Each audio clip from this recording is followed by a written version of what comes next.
Hello everyone. আজ আমরা genetics and ইভলিউশনের ক্রোমোজোমাল থিওরি অফ ইনহেরিটেন্স নিয়ে আলোচনা করব। চলো শুরু করি। ওয়ালটন, শাটন অ্যান্ড বোবেরি একটা থিওরি দেয়, তা হচ্ছে ক্রোমোজোমাল থিওরি অফ ইনহেরিটেন্স। এই থিওরি অনুসারে ক্রোমোজোমস অ্যান্ড জিনস এরা সবসময় পেয়ারে থাকবে। ডিপ্লয়েড সেলে এরা কখনো একা থাকবে না, এরা সবসময় পেয়ারে থাকবে। এরা তখনই একটা একটা করে থাকবে যখন ওরা গ্যামেট ফর্ম করবে। এখানে আরেকটা কথা বলা আছে, homologous chromosome separate during meiosis cell division. আর মিওসিস সেল ডিভিশন কখন হয়? যখন তারা গ্যামেট ফর্ম করে। এই যে এই যে একটা এ ক্রোমোজোম আছে, আর এখানে এই আরেকটা স্মল এ ক্রোমোজোম আছে। এরা যখন গ্যামেট ফর্ম করবে তখন এই পেয়ারটা ভেঙে যাবে এবং এক একটা গ্যামেটে এক একটা ক্রোমোজোম আসবে। সেইম হচ্ছে জিনের ক্ষেত্রেও সঠিক। তাহলে এই কথাটা বলা যায়, এই gamete contains only one chromosome of a type and only one of the two alleles of a character. তাহলে আমরা তো জানি যে একটা ক্যারেক্টারের জন্য দুইটা অ্যালিল থাকবে। আর গ্যামেট ফরমেশনের ক্ষেত্রে তখন একটা গ্যামেটে একটা অ্যালিলই আসবে, আর ক্রোমোজোমের ক্ষেত্রেও সেম।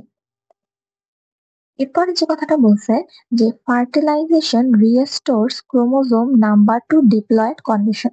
দেখো, চিন্তা করো, এই যে একটা জিন আছে আর আরেকটা জিন আছে, আর এরা যখন ফার্টিলাইজড হয় তখন তো তারা ডিপ্লয়েড সেল ক্রিয়েট করবে, তখন সেক্ষেত্রে আসবে কি আর আর এটা আমরা জিনের ক্ষেত্রে দেখেছি, রাইট? ক্রোমোজোমের ক্ষেত্রেও সেম।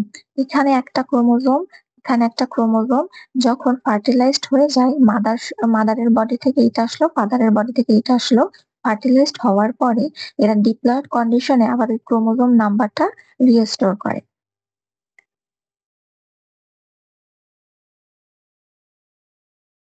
তাহলে আমরা বলতে পারি it is the chromosome that segregates and assort independently.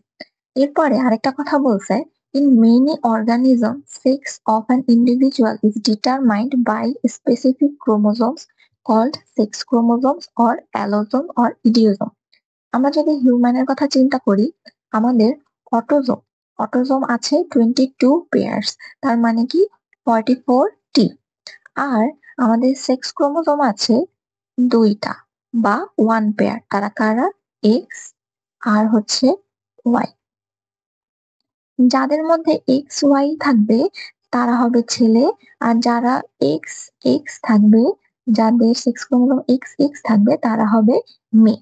তাহলে সেক্স ডিটারমাইন করছে এই দুইটা ক্রোমোজোম, একটা হচ্ছে এক্স আর একটা হচ্ছে ওয়াই। তাহলে এই অন্যান্য অনেক অর্গানিজম আছে যাদের সেক্স ডিটারমাইন করার জন্য আলাদা আলাদা ক্রোমোজোম আছে। তাহলে এই ক্রোমোজোম গুলোর কিছু নাম আছে, তারা হচ্ছে সেক্স ক্রোমোজোম, অ্যালোজোম অর ইডিওজোম। আর এই কথাগুলি বলেছে ক্রোমোজোমাল থিওরি।